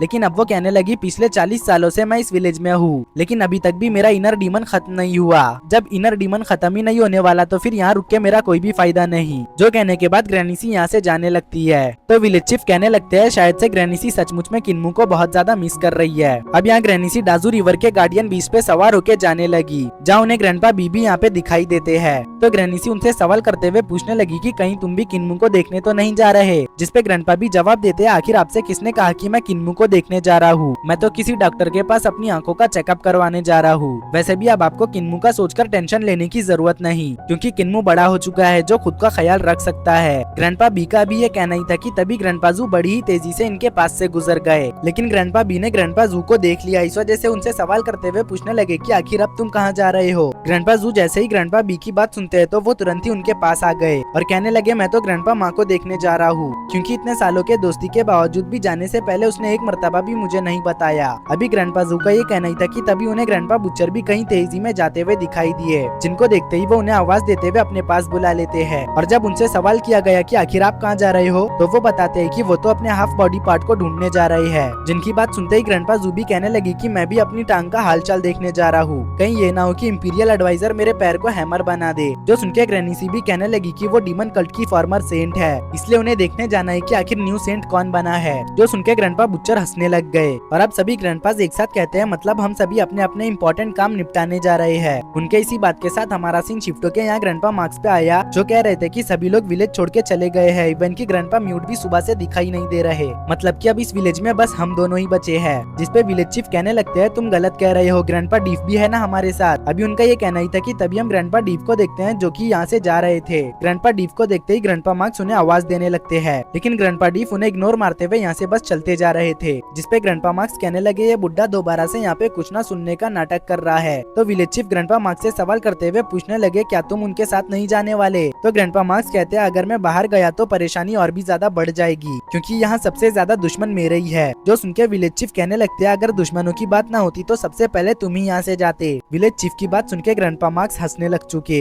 इसी के साथ हम इधर किन्मू को देखते हैं जो किताबों को पढ़ते हुए नॉलेज गेन कर रहा था, जहाँ उसने मैथ्स और मैथ्स के फॉर्मूलों को सीखा। साथ ही साथ किन्मू कैलकुलेशन का इस्तेमाल करते हुए 5 एलिमेंट थ्योरम पे कैसे ब्रेक थ्रू किया जाए ये भी पता कर रहा है। वहीं दूसरी तरफ वो लिंगर और वेयंग तो बड़े ही मजे से वाइन पीते हुए सो गए। यहाँ आधी रात को रास्ते में अचानक से कोहरा छाने लगा। साथ ही साथ कैरिज को चलाने वाले सोल्जर्स को रास्ते में एक गुफा भी दिखाई दिया, जिसे देख के ये सोल्जर्स काफी ज्यादा कंफ्यूज हो चुके थे और कहने लगे थे आने के वक्त तो यहाँ पे किसी भी तरह का कोई भी गुफा नहीं था, तो आखिर अचानक से ये गुफा यहाँ पे अपीयर कैसे हो गया। अब रात ज्यादा होने की वजह से इन सोल्जर्स ने गुफा को इग्नोर मार दिया और सीधा कैरेज को गुफा के अंदर ले जाने लगे। इधर गुफा और कोहरे में किन्मू को कुछ गड़बड़ महसूस होने लगता है। तभी अचानक से गुफा हिलने लग चुका, जिस वजह से जब किन्मू ने डिवाइन टेक्निक से गुफा को देखना चाहा तो उसे पता चला कि ये कोई गुफा ना होकर एक बड़े से पाइथन का मुंह है। इसलिए अब किन्मू तुरंत ही पाइथन का खाना बनने से पहले ही वेयंग और हुवोलिंगर को लेके कैरेज से कूद पड़ा। वहीं दूसरी तरफ ये कैरेज पाइथन के मुंह में क्रश होते हुए ब्लास्ट हो जाता है, जिस वजह से कैरेज में बैठे हुए जितने भी स्कॉलर्स थे वो सभी मारे गए, सिवाय किन्मू और वेयंग को छोड़ के। ब्लास्ट के इफेक्ट की वजह से यहाँ वेयंग की हालत ही खराब हो गई।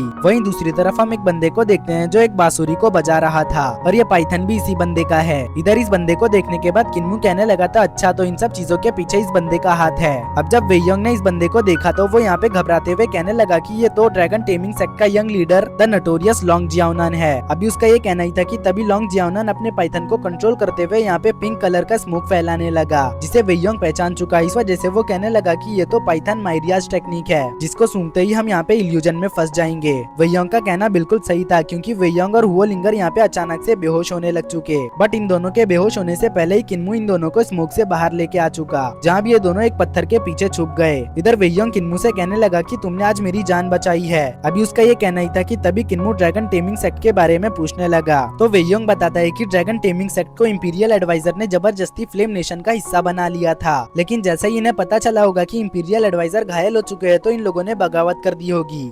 वेयंग का भी ये कहना ही था कि तभी पाइथन ने इन लोगों को ढूंढ लिया, इसलिए अब मजबूरन इन लोगों को पहाड़ से नीचे कूदना पड़ता है। लेकिन अभी भी ये पाइथन इन लोगों का पीछा छोड़ने के लिए तैयार नहीं, जिस वजह से किन्मू और वेयंग इन पाइथन्स को खत्म करने लग गए। अब इसी तरह से ये सभी भागते हुए जंगल के बीचों बीच आ चुके, जहाँ पे एक पाइथन जमीन के नीचे से आके किन्मू को खा जाता है, लेकिन किन्मू कुछ ही पल में पाइथन को काटते हुए बाहर आ गया। साथ ही साथ वो एक पेड़ पे भी हमला कर देता है। तो हमें जानने को मिला कि पेड़ के अंदर ड्रैगन टेमिंग सेक्ट का एक बंदा छुपा हुआ था, जो देख के तो वोलिंगर काफी ज्यादा हैरान हो चुकी और कहने लगी यहाँ पे तो और भी काफी सारे पेड़ है, मतलब कि यहाँ ड्रैगन टेमिंग सेट के और भी बंदे छुपे हुए होंगे। वोलिंगर का भी ये कहना ही था कि तभी पेड़ के अंदर छुपे हुए बंदे बाहर आने लग चुके। साथ ही साथ ये लोग यहाँ पे अपने पाइथन को बांसुरी से कंट्रोल करते हुए किन्मो और वेयोंग पे हमला करवाने लग चुके। तो किन्मो और वेयोंग यहाँ पे पाइथन का मुकाबला करने लगते हैं, लेकिन इनका मुकाबला करने के बावजूद भी ये लोग यहाँ पे चारों तरफ से घेरे गए। बट इनके साथ कुछ भी गड़बड़ होने से पहले यहाँ पे फ्लेम नेशन की व्हाइट टाइगर आर्मी आ गई, जिसे चुयुन का ब्रदर लीड कर रहा था।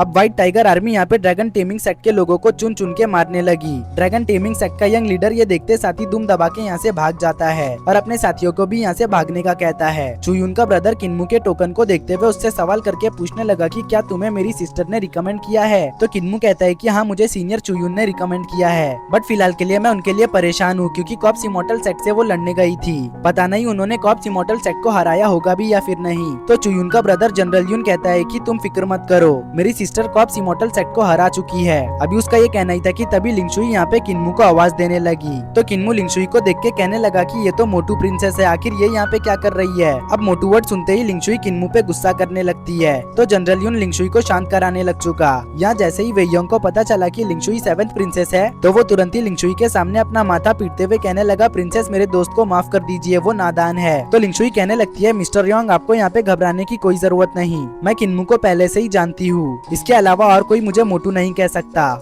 जो सुन के वेयोंग सोचने लगा कि आखिर किन्मू की आइडेंटिटी क्या है, जो ये जनरल यून की सिस्टर के साथ साथ 7th प्रिंसेस को भी जानता है। यकीनन किन्मू किसी प्रोमिनेंट क्लैन से बिलोंग करता होगा, लेकिन मुझे याद नहीं आ रहा कि आखिर ऐसा कौन सा क्लैन है जहाँ पे किन्मू रहता होगा। अभी उसका ये कहना ही था कि तभी किन्मू और वेयोंग लिंगशुई के साथ कैपिटल जाने वाले थे। प्रिंसेस के साथ ट्रेवल करने का सोच के ही वेयोंग यहाँ पे काफी ज्यादा खुश हो जाता है। अब यहाँ लिंगशुई के साथ ट्रेवल करते हुए किन्मू कैपिटल के काफी ज्यादा क्लोज आ चुका, जहाँ पे किन्मू को 9 ड्रैगन माउंटेन्स दिखाई देते हैं, जिनके अंदर फ्लेम नेशन की सीक्रेट आर्मी छुपी हुई है ताकि वो कैपिटल को प्रोटेक्ट कर सके। अब किन्मू लिंगशुई से सवाल करते हुए पूछने लगा कि आखिर कॉप्स इमॉर्टल सेट वालों ने जब हमला किया था तब उन लोगों ने ऐसा क्यों कहा था कि इंपीरियल एडवाइजर डिवाइन डिक्री का यूज करते हुए हम लोगों पे हुक्म चलाता है। किन्मू की बात सुनकर लिंगशुई भड़क गई। वो कहने लगी ये लोग बस यहाँ पे रिफॉर्म को रोकना चाहते हैं, क्योंकि इंपीरियल एडवाइजर ने जिन भी सेक्ट्स को खत्म किया उन्होंने उनकी ही टेक्निक्स को इंपीरियल एकेडमी बनाकर लोगों के लिए आम कर दिया ताकि नॉर्मल लोग भी मार्शल आर्ट टेक्निक्स के बारे में सीख सके। लेकिन ये चीज सो कॉल्ड ग्रेट फैक्शंस को बिल्कुल भी पसंद नहीं आ रही और इन जैसे सो कॉल्ड फैक्शंस की वजह से ही अब तक रिफॉर्म पूरी तरह से कंप्लीट नहीं हो पाया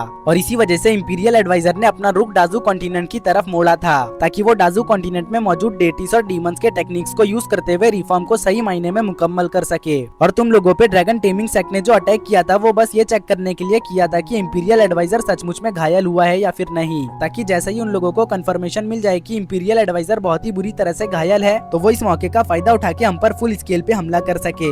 जो सुन के किन्मू कहता है नहीं, ऐसा बिल्कुल भी नहीं है, मुझे लगता है कि इंपीरियल एडवाइजर इंजर्ड होने का बस नाटक कर रहे हैं ताकि जितने भी बागी फैक्शन है वो सभी एक एक करके सामने आ जाए। जिसपे लिंगशुई कहने लगी कि मुझे नहीं पता कि ये इंपीरियल एडवाइजर का कोई प्लान है या फिर नहीं, मैं बस इतना जानती हूँ कि गद्दारों को निकालने के चक्कर में हजारों मासूम लोग मारे जा रहे हैं, जो बिल्कुल भी सही नहीं। तो किन्मू कहने लगा ये सभी सैक्रिफाइसेस बस फ्यूचर की अच्छाई के लिए है। किन्मू के ये कहते ही हम इधर लॉन्ग जियाओनान को देखते हैं, जो एक मिस्टीरियस बंदे को बता रहा था कि उन लोगों ने काफी सारे स्कॉलर्स को मार दिया है, मगर तब भी इंपीरियल एडवाइजर बाहर नहीं आया। इसलिए मुझे लगता है कि उन तीनों ओल्ड मॉन्स्टर्स ने इंपीरियल एडवाइजर को सचमुच में बहुत बुरी तरह से घायल कर दिया होगा। तो ये बंदा कहने लगा हम अभी यहाँ पे कुछ भी पक्का नहीं कह सकते क्योंकि इंपीरियल एडवाइजर बहुत ज्यादा चालाक है। खैर ये छोड़ो, पहले तुम मुझे ये बताओ कि सदर्न रीजन का क्या हाल है। तो लॉन्ग जियाओनान बताता है कि लिजाओ प्रीफेक्चर को कॉप्स इमॉर्टल सेट कैप्चर नहीं कर पाया, लेकिन सदर्न रीजन के बाकी के 20 सिटीज हमारे कब्जे में है, इसलिए हम चाहे तो अब कैपिटल पे हमला कर सकते हैं। जो सुनके ये बंदा कहता है कि नहीं, जब तक लिजाओ प्रीफेक्चर हमारे कब्जे में नहीं आ जाता तब तक हम कैपिटल पे हमला नहीं करने वाले। इस बंदे के ये कहते ही हम इधर कैपिटल में किन्मू को देखते हैं, जो कैपिटल की खूबसूरती को देख के काफी ज्यादा हैरान था।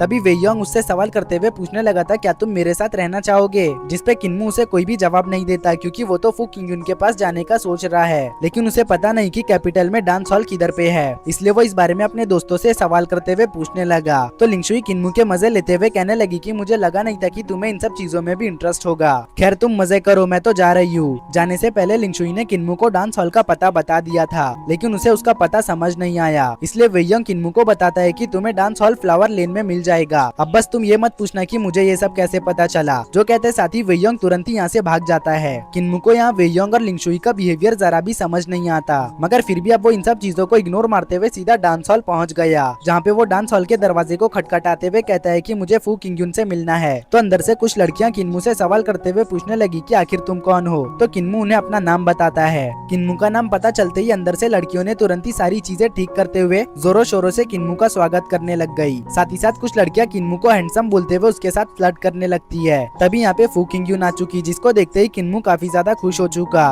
उतने में ही फू किंगयुन किन्मू को अपने साथ अपने कमरे में लेके आ चुकी, जहाँ लड़कियों वाला सामान देख के किन्मू को कुछ भी समझ नहीं आता। तो फू किंगयुन किन्मू से कहती है अगर आपको मेरा कमरा पसंद नहीं आया तो मैं आपके लिए दूसरा कमरा भी अरेंज कर सकती हूँ, जिसपे किन्मू इसके लिए मना कर देता है। तो अब फू किंगयुन यहाँ पे किन्मू को बड़े ही प्यार से बेड पे बिठाते हुए उसके साथ फ्लर्ट करने लगी। अब इससे पहले कि फू किंगयुन किन्मू के साथ और भी कुछ कर पाती, उसी वक्त हुवोलिंगर फू किंगयुन को दूर कर देती है। अब किन्मू फू किंगयुन से कहने लगा कि उसे एंसेस्टर से मिलना है, जिसपे फू किंगयुन किन्मू को बताती है कि एंसेस्टर से मिलने के लिए आपको इंपीरियल एकेडमी जाना होगा, क्योंकि वो इंपीरियल एकेडमी के ग्रैंड प्रिसेप्टर है। जो सुन के किन्मू को कुछ भी समझ नहीं आता। तो फू किंगयुन किन्मू को बताती है कि एंसेस्टर फ्लेम नेशन के फॉर्मर एम्परर के नजदीक एक्सक्लूसिव मास्टर के नाम से मशहूर थे, क्योंकि वो सादगी पसंद इंसान है जिन्हें दुनिया से ज्यादा कोई लगाव नहीं। और एक मर्तबा उन्होंने इंपीरियल एडवाइजर को भी गाइड किया था, जिस वजह से खुद इंपीरियल एडवाइजर ने उन्हें ग्रैंड प्रिसेप्टर बनने का ऑफर दिया। फिलहाल तो इंपीरियल एडवाइजर के अलावा किसी को भी एंसेस्टर के बारे में नहीं पता, जो सब सुन के किन्मू काफी ज्यादा हैरान था। अब यहाँ फू किंगयुन किन्मू को बताती है कि उसे इंपीरियल एकेडमी में एडमिशन लेना होगा, जिसके लिए कुछ ही दिन बाद एग्जामिनेशन होने वाला है। फू किंगयुन के इसी बात के साथ हम यहाँ एंसेस्टर के साथी को देखते हैं, जो कह रहे थे कि किन्मू बस स्पिरिट एम्ब्रियो रिलम पे है, जबकि एकेडमी में एडमिशन लेने वाले बाकी के डिसाइपल्स 5 एलिमेंट रिलम पे होंगे। तो एंसेस्टर कहते हैं अभी किन्मू के पास 3 दिन का और वक्त है, मुझे यकीन है तब तक किन्मू जरूर कुछ न कुछ जुगाड़ निकाल ही लेगा। उनके ये कहते ही हम यहाँ पे डांस हॉल में किन्मू को देखते हैं, जो 5 एलिमेंट रिलम पे ब्रेक थ्रू करने का की ढूंढ रहा था। और खुशकिस्मती से किन्मू को ये म्यूजिक के फॉर्म में मिल भी गया। मतलब कि यहाँ किन्मू ने जब फू किंगयुन और बाकी लड़कियों को गिटार से म्यूजिक प्ले करते हुए देखा, तो उसके दिमाग में आया कि अगर वो अपने डीमन, डिवाइन और ज़ेन मंत्रा को कंबाइन कर दे तो वो यकीनन 5 एलिमेंट रिलम पे ब्रेक थ्रू कर लेगा। तो इसीलिए अब किन्मू यहाँ एक लड़की से गिटार लेते हुए डीमन, डिवाइन और ज़ेन मंत्रा को प्ले करने लगा, जो देख के फू किंगयुन काफी ज्यादा हैरान हो चुकी थी। लेकिन अब वो लड़कियों से कहने लगी कि यंग लीडर के सामने हम हार नहीं मान सकते, इसलिए चलो शुरू हो जाओ। जो कहने के बाद फू किंगयुन यहाँ पे बहुत ही एलिगेंट वे में अपना डांस परफॉर्म करने लगी। ये देख के किन्मू भी जोश में आ चुका और वो भी यहाँ पे बहुत ही तेजी में अपना म्यूजिक प्ले करने लगता है। साथ ही साथ अब इसी तरह से किन्मू अपने तीनों मंत्रास को कंबाइन करने में भी कामयाब हो चुका। लेकिन ऐसा होते ही किन्मू की बॉडी से बहुत ही खतरनाक एनर्जी रिलीज होती है, जिस वजह से ये पूरी जगह तहस नहस हो चुकी। ऊपर से किन्मू की बॉडी पे आग भी लग जाती है। तो फू किंगयुन वाटर से किन्मू के बॉडी पे लगे हुए आग को बुझा देती है। साथ ही साथ अब वो यहाँ पे किन्मू को चेक करने के लिए किन्मू के बॉडी पे हाथ रखती है, मगर तभी किन्मू के बॉडी से इतना खतरनाक ऑरा रिलीज हुआ कि फू किंगयुन तुरंत ही दूर फेंकी गई। लेकिन फू किंगयुन खुद को संभालते हुए कहती है कि किन्मू की वाइटल एनर्जी तो बहुत ज्यादा खतरनाक है। तभी किन्मू यहाँ पे होश में आ चुका, क्योंकि उसने सक्सेसफुली 5 एलिमेंट रिलम पे ब्रेक थ्रू कर लिया था। अब किन्मू होश में आते ही फू किंगयुन को कुछ मेडिसिनल हर्ब्स लाने का कहता है, ताकि वो अपने ब्रीदिंग को बैलेंस कर सके। साथ ही साथ वो फू किंगयुन के लिए भी कुछ दवाइयाँ लिख देता है, क्योंकि उसने नोटिस किया था कि फू किंगयुन जब डांस कर रही थी तब उसकी ब्रीदिंग अनबैलेंस हो रही थी। किन्मू के मेडिकल स्किल्स को देख के तो ये सभी लड़कियाँ काफी ज्यादा हैरान थी। और अब ये लड़कियाँ यहाँ पे किन्मू को उन्हें भी चेक करने का बोलती है। तो किन्मू भी इन लड़कियों को यहाँ पे चेक करने लग चुका, जो देख के तो हुवोलिंगर को इन लड़कियों पे काफी ज्यादा गुस्सा आ रहा था, क्योंकि हुवोलिंगर जानती थी कि इन लड़कियों को कोई भी हेल्थ इशू नहीं, ये लोग बस यहाँ पे किन्मू से चिपकने का बहाना ढूंढ रहे हैं। अब कुछ ही देर में फू किंगयुन किन्मू के बताए हुए हर्ब्स को ला चुकी, जिसे रिफाइन करके खाने के बाद किन्मू की ब्रीदिंग वापस से सही हो जाती है। जिसके बाद किन्मू यहाँ पे एक एक करके फुर्सत से सभी लड़कियों का चेकअप करने लगा। देखते ही देखते यहाँ पे और भी काफी सारे लोग चेकअप के लिए आने लगते हैं। यहाँ एक बूढ़ी बीमार औरत जैसे ही किन्मू के दवाई को खाती है वैसे ही वो ठीक हो जाती है, जिस वजह से अब यहाँ पूरे कैपिटल में लोगों को किन्मू के बारे में पता चल चुका और लोग अब किन्मू को डिवाइन हीलर के नाम से जानने लगे। इस जगह पे फू किंगयुन का पूरा डांस हॉल कुछ ही घंटों के अंदर क्लिनिक सेंटर में बदल गया। यहाँ बाहर की तरफ हम लिंगशुई को देखते हैं, जो मार्केट में घूम रही थी। तभी उसे रॉयल पैलेस का फिजिशियन शाओ डांस हॉल की तरफ जाते हुए दिखाई देता है। तो लिंगशुई देखने आ चुकी कि आखिर फिजिशियन शाओ डांस हॉल की ओर क्यों जा रहा है। यहाँ आने के बाद लिंगशुई को पता चला कि डांस हॉल की पूरी गली में लोग बस डिवाइन हीलर की ही बात कर रहे हैं और डांस हॉल के बाहर तक एक लंबी लाइन लगी हुई है। तो लिंगशुई तुरंत ही डांस हॉल में चल के आ रहा है देखने आ चुकी। जहाँ आने के बाद उसे पता चला कि डिवाइन हीलर और कोई नहीं किन्मू है, इसलिए वो कहने लगी अच्छा तो किन्मू इस काम से यहाँ पे आ रहा था, खामा खाई मैंने किन्मू को गलत समझ लिया। तभी हुवोलिंगर भी किन्मू से यहाँ पे उसका चेकअप करने को बोलती है, क्योंकि उसके पास स्पिरिट एम्ब्रियो नहीं, जिस वजह से वो कल्टीवेट नहीं कर सकती। तो किन्मू उसका चेकअप करते हुए उसे बताता है कि तुम्हें क्रिएशन स्पिरिट आर्ट को यूज करना चाहिए, क्योंकि क्रिएशन आर्ट बहुत ही आसानी से तुम्हारे स्पिरिट एम्ब्रियो को फॉर्म कर सकता है। जो कहने के बाद उसने कुछ चीजें लिख के हुवोलिंगर को दे दिया। तो हुवोलिंगर यहाँ यहाँ पे बहुत ही ज्यादा खुश हो जाती है। अब लोग यहाँ पे किन्मू की और भी ज्यादा तारीफ करने लगते हैं। वो कहने लगते हैं किन्मू तो इंसानों के साथ साथ मैजिकल बीस्टों का भी इलाज कर सकता है। किन्मू तो सच में डिवाइन हीलर है। इधर तभी फिजिशियन शाओ किन्मू के पास आ गया और वो एक औरत के प्रिस्क्रिप्शन को चेक करते हुए कहने लगा कि ये सभी दवाइयाँ तो बहुत ज्यादा सस्ती है, तो आखिर ये इस औरत की बीमारी को कैसे ठीक कर सकती है? कहीं तुम बस यहाँ पे डिवाइन हीलर बनने का ढोंग तो नहीं कर रहे? तो किन्मू कहता है फ्लावर लेन के लोग बहुत ज्यादा अमीर नहीं, इसलिए वो महंगी दवाइयाँ नहीं खरीद सकते। वैसे भी दवाई महंगी हो या सस्ती इससे कोई भी फर्क नहीं पड़ता, फर्क बस इससे पड़ता है कि दवाई बस काम करनी चाहिए। किन्मू के कॉन्फिडेंस को देख के फिजिशियन शाह उससे कहने लगा था कि अगर तुम सचमुच में एक डिवाइन हीलर हो तो फिर चलो बताओ कि आखिर मुझ में क्या प्रॉब्लम है। तो किन्मू कहता है कि तुम्हारी कंडीशन बहुत ज्यादा खराब है और इसमें अगर तुम यूं ही गुस्सा करते रहे तो तुम 10 दिन के अंदर ही मारे जाओगे। किन्मू की बात सुनके तो फिजिशियन शाह और भी ज्यादा भड़क उठा। वो यहाँ जैसे जैसे भड़क रहा था वैसे वैसे किन्मू उसकी उल्टी गिनती कर रहा था। फाइनली एक पॉइंट ऐसा आया कि फिजिशियन शाह सचमुच में मारा गया, जो देख के लोग काफी ज्यादा शॉक थे। फिजिशियन शाह के मौत की खबर यहाँ पे एक लेडी के पास भी पहुँच गई। इसी के साथ कुछ देर बाद हमारा सीन शिफ्ट के वापस से किन्मू पे आया, जिसने सभी लोगों का चेकअप कर लिया था। और यहाँ फू किंगयुन किन्मू से कह रही थी कि आज आपको यहाँ पे आराम करना चाहिए था, क्योंकि आप अभी अभी ही एक लंबे सफर से आए हो। तो किन्मू कहता है कोई बात नहीं, वैसे भी मैं अपनी मेडिकल स्किल्स को टेस्ट करना चाहता था। जब से ग्रैंडपा मार्क्स ने मुझे अल्केमी सिखाई थी तब से ही मैं खुद को टेस्ट करना चाहता था, जो आज लोगों के चेकअप के बहाने पूरा हुआ। खैर ये सब छोड़ो, मुझे ये बताओ कि इंपीरियल एकेडमी कहाँ पे है? तो फू किंगयुन किन्मू को बताने लगी कि इंपीरियल एकेडमी जेड माउंटेन में मौजूद है। तो अगले ही दिन किन्मू जेड माउंटेन पे पहुँच गया, जहाँ पे उसकी मुलाकात दोबारा से वेयोंग से हुई और किन्मू वेयोंग के साथ ही एग्जामिनेशन के लिए रजिस्टर करता है, जिसके बाद इन लोगों का एग्जामिनेशन टेस्ट होगा, जिसको कंप्लीट करने के बाद 10 लोगों को ही एडमिशन मिलेगा। इस जगह पे हमें 2 न्यू कैरेक्टर्स देखने को मिलते हैं। एक तो ये लड़की होती है और दूसरा ये लड़का जो कैपिटल के किन फैमिली से बिलोंग करता है।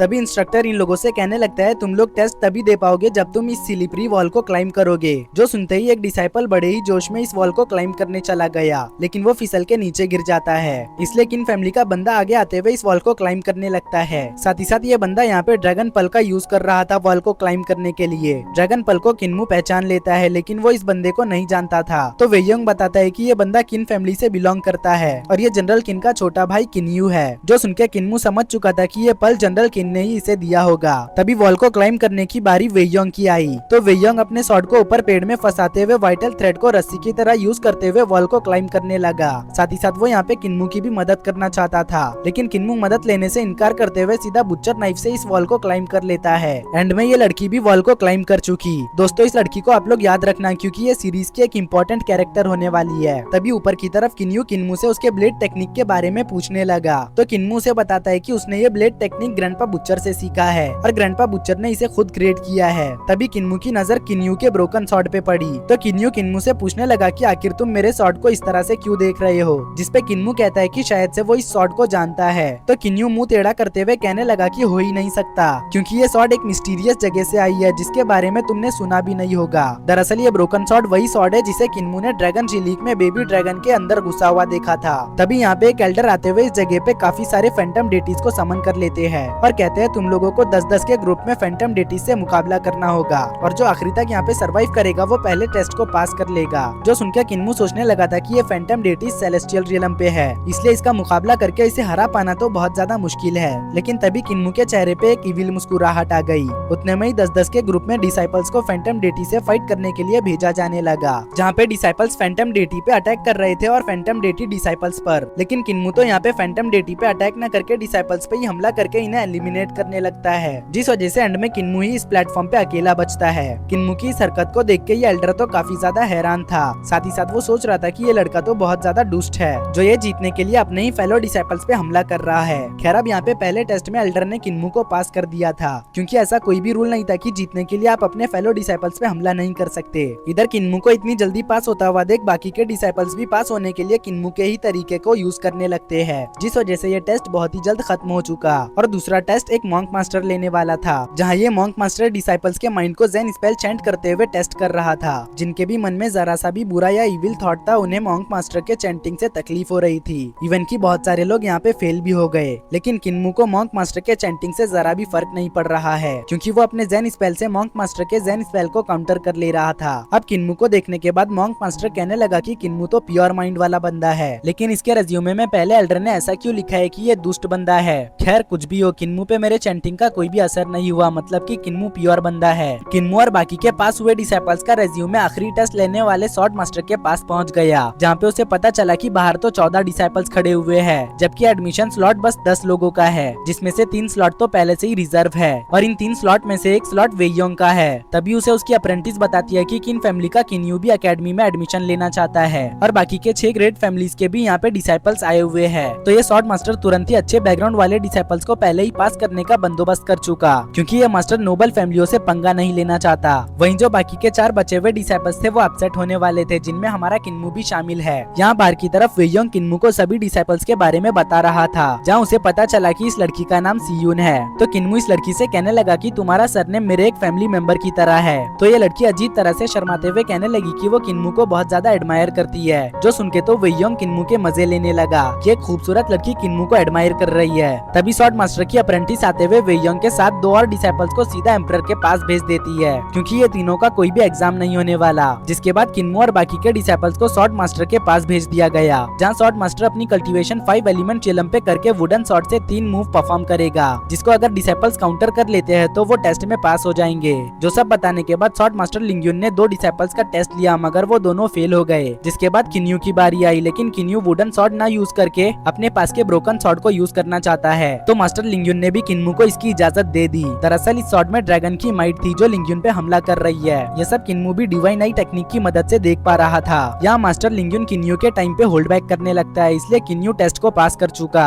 लेकिन किन्मू ने ये भी डिवाइन आई टेक्निक की मदद से देख लिया था। अब किन्मू की बारी थी कि किन्मू टेस्ट को दे, लेकिन सियून किन्मू से कहने लगी कि जरा संभल के रहना। सियून का ये गेस्चर किन्मू को कुछ अजीब लग रहा था, इसलिए वो सोचने लगा कहीं ये ग्रैनी सी तो नहीं जो ये मेरी इतनी फिक्र कर रही है। किन्मू जब सियून को देखने लगा तो सियून शर्माने लगती है, जो देख के किन्मू कहने लगता है कि ये ग्रैनी सी नहीं हो सकती, क्योंकि ग्रैनी सी इस तरह से नहीं शर्माती। जिसके बाद वो मास्टर लिंग्यून से दोनों स्वॉर्ड केस के पूरे 72 वुडन स्वॉर्ड्स को यूज करने के बारे में पूछता है। तो मास्टर लिंग्यून जवाब देता है कि तुम जितने मर्जी उतने स्वॉर्ड्स को यूज करो, लेकिन तुम्हें पता होना चाहिए कि दोनों स्वॉर्ड केस में टोटल 72 वुडन स्वॉर्ड्स है, जिन्हें मुझे नहीं लगता कि तुम कंट्रोल कर पाओगे। तो किन्मू तुरंत ही 72 वुडन स्वॉर्ड्स को कंट्रोल करते हुए मास्टर लिंग्यून पे अटैक कर देता है, जिसे मास्टर लिंग्यून अपने वुडन स्वॉर्ड का यूज करके ब्लॉक कर रहा था। लेकिन किन्मू सभी 72 वुडन स्वॉर्ड्स को एक के पीछे एक करके मास्टर के भी वुडन स्वॉर्ड को तोड़ देता है, और मास्टर लिंग्यून किन्मू के इस अटैक को ब्लॉक न कर पाने की वजह से हॉल को तोड़ते हुए सीधा एम्परर के सभा में जा गिरा, जहाँ सिपाही मास्टर लिंग्यून को असैसिन समझ के घेर लेते हैं।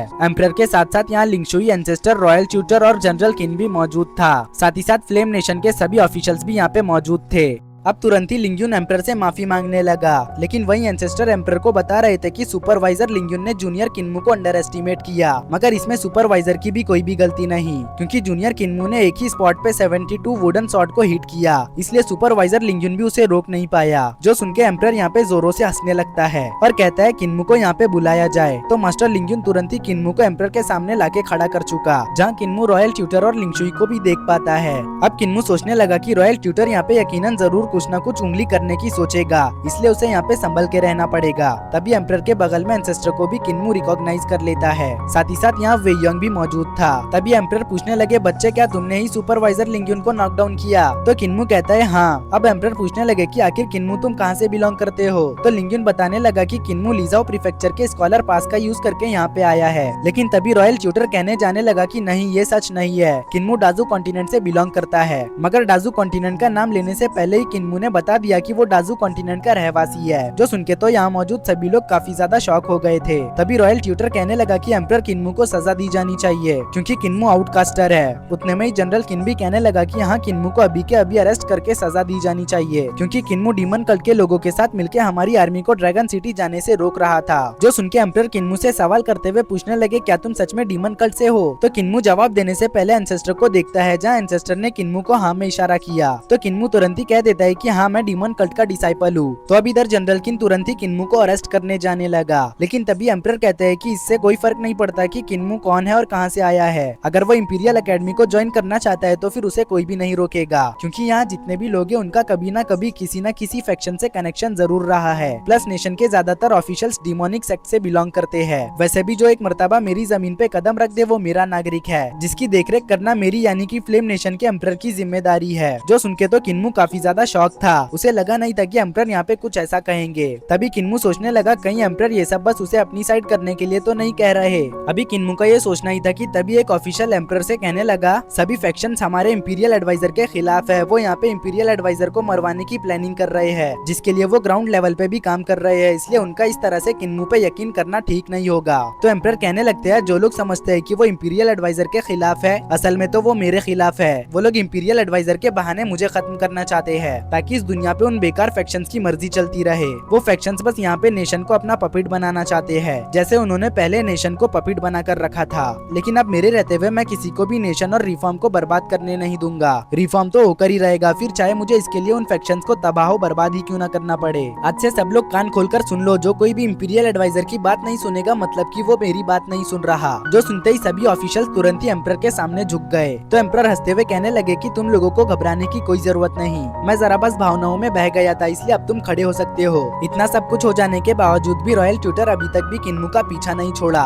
वो अभी भी यहाँ पे किन्मू के पीछे ही पड़ा हुआ है। वो कहने लगा कि किन्मू चुपके से बॉर्डर क्रॉस करके यहाँ पे आया है, जो कि एक सीरियस क्राइम है, इसलिए हम किन्मू को यूं ही माफ नहीं कर सकते। हमें किन्मू को सजा देना ही होगा, वरना आए दिन लोग हमारे बॉर्डर को क्रॉस करते रहेंगे। रॉयल ट्यूटर का ये कहना ही था कि तभी लिंगशुई बीच में आते हुए कहने लगी कि मैं यहाँ पे कुछ कहना चाहती हूँ। माना कि किन्मू ने क्राइम किया है, लेकिन किन्मू ने यहाँ पे आके कुछ गलत नहीं किया, उल्टा उसने फ्लावर लेन के सभी गरीब मरीजों का इलाज किया है। इस वजह से किन्मू ना सिर्फ फ्लावर लेन में बल्कि पूरे कैपिटल में डिवाइन हीलर के नाम से जाना जाता है। तो इसलिए अगर हमने किन्मू को सजा दिया तो मतलब कि हम अपने लोगों के डिवाइन हीलर को सजा दे रहे हैं। जो बात अगर लोगों को पता चल गई तो लोग नाराज हो जाएंगे, इसलिए मैं चाहती हूँ कि हमें किन्मू को माफ कर देना चाहिए। जिसपे एम्परर कहने लगे किन्मू सिर्फ माफी के नहीं बल्कि इनाम के भी लायक है, इसलिए मैं अनाउंस करता हूँ कि आज से किन्मू मेरा पर्सनल इंपीरियल स्टूडेंट होगा। जो सुन के तो सभी लोग काफी ज्यादा शॉक थे। किसी को भी उम्मीद नहीं थी कि एम्परर ना सिर्फ किन्मू को माफ करेंगे बल्कि उसे इंपीरियल एडवाइजर का खिताब भी दे देंगे। इसी के साथ सुपरवाइजर लिंगयुन को भी उसकी हरकतों के लिए पनिश किया गया, इसलिए अब वो एडमिशन के वक्त करप्शन नहीं कर पाएगा। लेकिन अभी भी अकेडमी में अमीर ज़्यादा भरे हुए हैं, जिस वजह से मेहनत करने वाले गरीब स्टूडेंट के लिए अकेडमी ज्वाइन कर पाना बहुत ज्यादा डिफिकल्ट है। अगर सब कुछ इसी तरह से चलता रहा तो बहुत ही जल्द ये ग्रेट फैमिलीज नेशन को कंट्रोल करेंगे।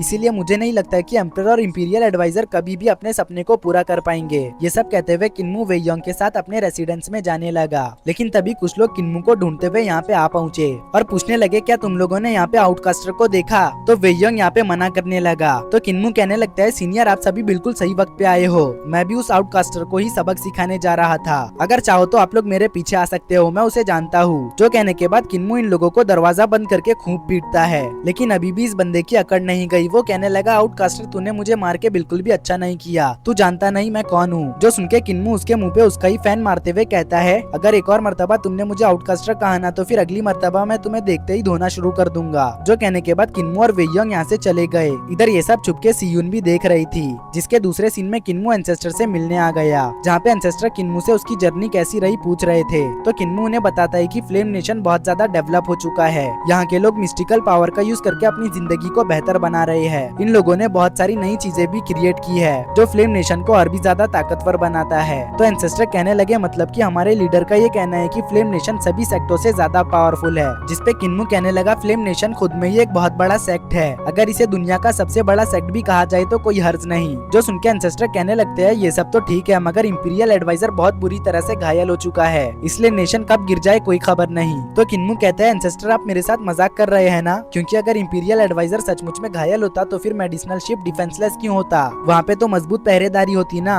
जिसपे एंसेस्टर कहने लगे मैंने खुद इंपीरियल एडवाइजर को अपनी आंखों से देखा है, उसने मुझे बताया कि उसके ऊपर मेरे ही एरा के 3 बंदों ने हमला किया था। जो सुन के किन्मू कहने लगता है खैर बात चाहे कुछ भी क्यों ना हो, यकीनन इसमें भी इंपीरियल एडवाइजर की कोई ना कोई चाल छुपी होगी, क्योंकि इंपीरियल एडवाइजर मौके का फायदा उठाना बहुत अच्छे से जानता है। जिसपे एंसेस्टर किन्मू से सवाल करते हुए पूछने लगे कि तुम्हें इंपीरियल एडवाइजर कैसा लगता है। तो किन्मू बताता है कि इंपीरियल एडवाइजर टैलेंटेड है, उसके पास खुद का एक मकसद है जिसे वो हर हाल में पूरा करना चाहता है। किन्मू के इसी बात के साथ हमारा सीन शिफ्ट होके यहाँ लॉन्ग जियाओनन पे आया, जो मिस्टीरियस बंदे को बता रहा था कि एम्परर ने सभी फैक्शनों को खत्म करने का मन बना लिया है। तो ये बंदा कहने लगता है भले ही एम्परर को लगता है कि वो सभी फैक्शनों को तबाह कर सकता है, लेकिन तीनों ग्रेट सेक्ट ने अगर एक मर्तबा एक्शन ले लिया तो फिर एम्परर का ये सपना धरा का धरा ही रह जाएगा। इसलिए हमें बस यहाँ पे इंतजार करना है सही वक्त का। इसी के साथ हमारा ये पार्ट यहीं पर एंड होता है। उम्मीद करता हूँ कि आप लोगों को ये एक्सप्लेनेशन वीडियो पसंद आई होगी। अगर पसंद आई हो तो वीडियो को लाइक करके चैनल को जरूर से सब्सक्राइब कर लेना, क्योंकि हम लोगों को 30K का माइलस्टोन कंप्लीट करना है और ये तभी पॉसिबल हो पाएगा जब आप लोग सब्सक्राइब करोगे।